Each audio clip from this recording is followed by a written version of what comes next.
Hoje eu vou então responder aqui algumas perguntas que me chegaram através do canal aqui e também do Instagram.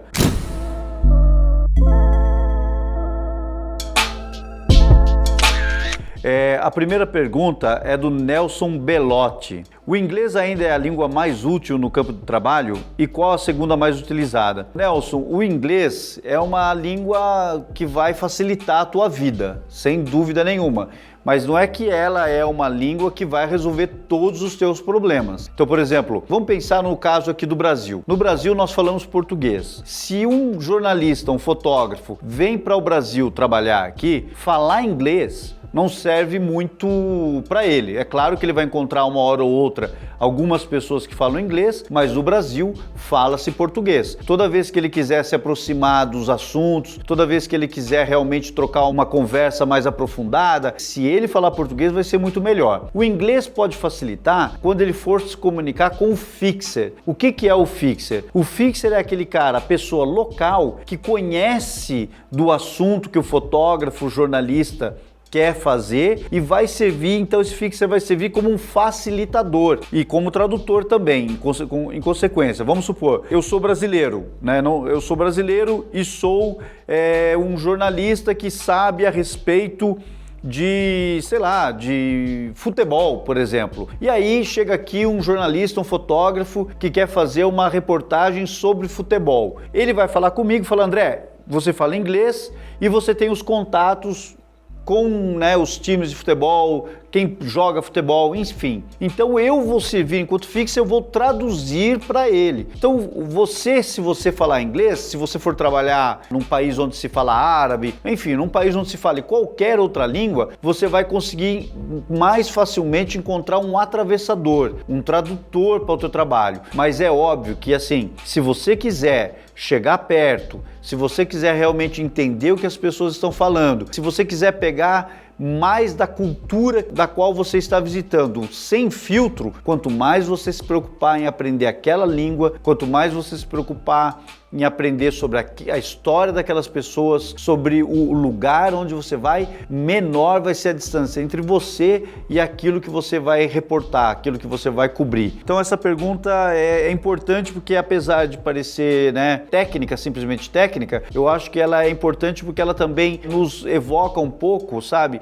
a sensação de superioridade. Às vezes assim, o cara chega, vamos supor, no Brasil e para falar, no Brasil ninguém fala inglês, oh my God, sabe, tá dificultando o meu trabalho. Não, cara, se você está indo em determinado lugar, se você está indo à casa de alguém, se você está querendo se aproximar da vida, dos problemas, das condições, da história de vida de pessoas que estão muito longe de você, melhor que você se prepare, melhor que você tenha, você seja uma pessoa que entenda que o importante são as outras pessoas e não você. Próxima pergunta aqui, do Taz Martins. Você faz terapia? Parece que não, né? É fácil para você não absorver o momento crítico fotografado? Ô Taz, assim, cara, eu não acredito em terapia não, meu. Eu já aqui, se você, aliás, for ver o primeiro vídeo desse canal, que eu fiz com a Maria Homem, eu falei, inclusive, que não acredito nem no subconsciente, cara. E lá eu debato com ela, eu te aconselho a ver esse vídeo. É o seguinte, fazer terapia. É óbvio que, cara, o que na nossa vida não nos choca. Assim, na verdade, se tiver alguma coisa nessa vida que não me choque, não chocar não é nem a palavra, que não me afete, eu nem me aproximo dessas coisas, cara. Se eu faço o trabalho de fotojornalista, se eu vou aos lugares que eu vou, se eu me aproximo das pessoas das quais eu me aproximo, perto das histórias que elas estão vivendo, é porque, cara, eu tô preocupado com aquilo. E eu sei que, de alguma forma, aquilo vai me afetar. Porque se não afetasse, não faz sentido nenhum. Agora, é importante que eu entenda, e isso eu tenho certeza que eu entendo, que o protagonismo não é meu. O protagonismo é dessas pessoas. São elas que estão vivendo as histórias. São elas que estão, por exemplo, às vezes impedidas, absolutamente impedidas de mudar a vida delas. Eu não. Se eu vou, por exemplo, fotografar na Somália, eu sei que eu tenho um dia para chegar, eu sei que eu tenho um lugar para ir, eu sei que tem uma coisa para ver e eu sei que tem um lugar, uma data para ir embora. E eu sei que para onde eu vou depois de ter ido embora? Para a casa da minha família, eu vou estar com as pessoas que eu gosto, eu vou estar com os meus amigos, enfim, eu vou estar, por exemplo, fazendo as coisas que mais me dão prazer. Eu me sinto culpado por isso? Eu não me sinto culpado por isso. Eu me sinto, às vezes,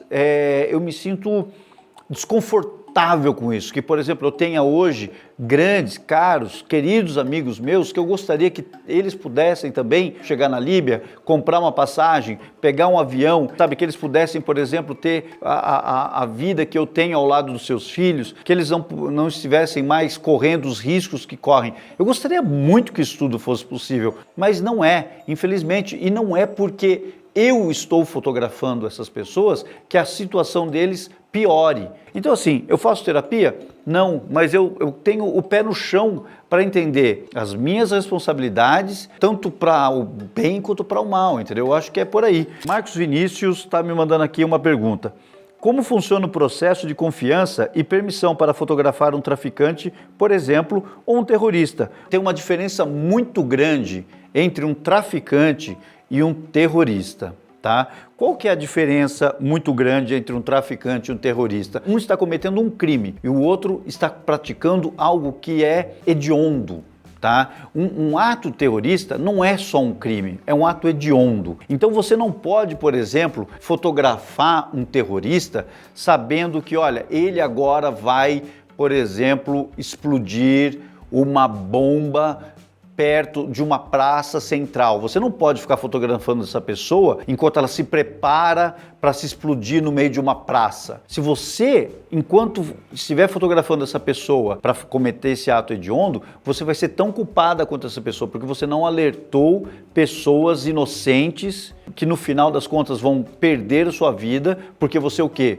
Queria documentar o ato de um terrorista se preparando. Então, assim, impossível. É a mesma coisa você falar assim, olha, eu vou fotografar aqui um pedófilo, enquanto esse pedófilo vai cometer o crime da pedofilia. Não dá, você entendeu? Você não pode fazer isso, isso é completamente antiético. Agora, um traficante, ele está cometendo um crime, mas enquanto ele não estiver, por exemplo, vamos supor, premeditando o assassinato de alguém, aí sim você pode documentar esse processo desse delito do tráfico de drogas. E a sua pergunta é, como é que você ganha a confiança dele? Eu acho que a primeira coisa que você tem que colocar ali é o fato de você falar assim, olha, eu sei que isso é um delito, que o seu tráfico de drogas obviamente é um delito, mas eu não estou te julgando por isso. Porque cada pessoa tem as suas condições. Eu não posso simplesmente chegar e falar assim, olha, eu vou ficar te julgando como um vagabundo que blá, blá, blá, blá, blá, blá.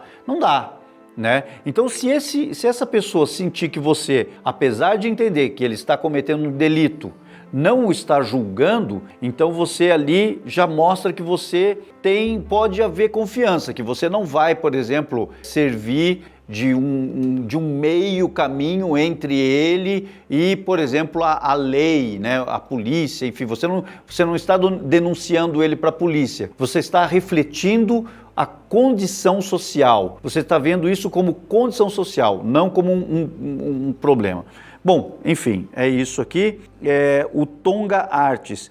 Teve algum momento em que você estava numa situação muito ruim e pensou em jogar tudo para o alto e desistir? Numa situação muito ruim, o que seria uma situação muito ruim, cara? Por exemplo, emocional, uma situação específica em campo, uma situação financeira? Bom, hoje eu tenho 45 anos de idade e eu, obviamente, não estou mais interessado em tentar provar nada para o mundo como talvez eu estivesse há 15 anos atrás, quando eu comecei na profissão. Mas não que eu esteja hoje numa situação ruim de falar assim, olha, eu quero abandonar tudo, jogar tudo para o alto. Mas hoje eu vou mais lento em relação ao que eu fazia antes. Eu estou tentando usar hoje a minha experiência, que eu adquiri de conhecimento, que eu formei durante esses anos, para poder, por exemplo, dialogar com pessoas que estão pensando em entrar nessa profissão ou pessoas que estejam interessadas em debater, né,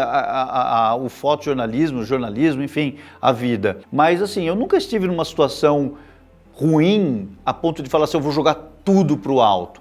Hoje eu estou numa situação onde eu diminuí a intensidade e a velocidade com que as coisas acontecem.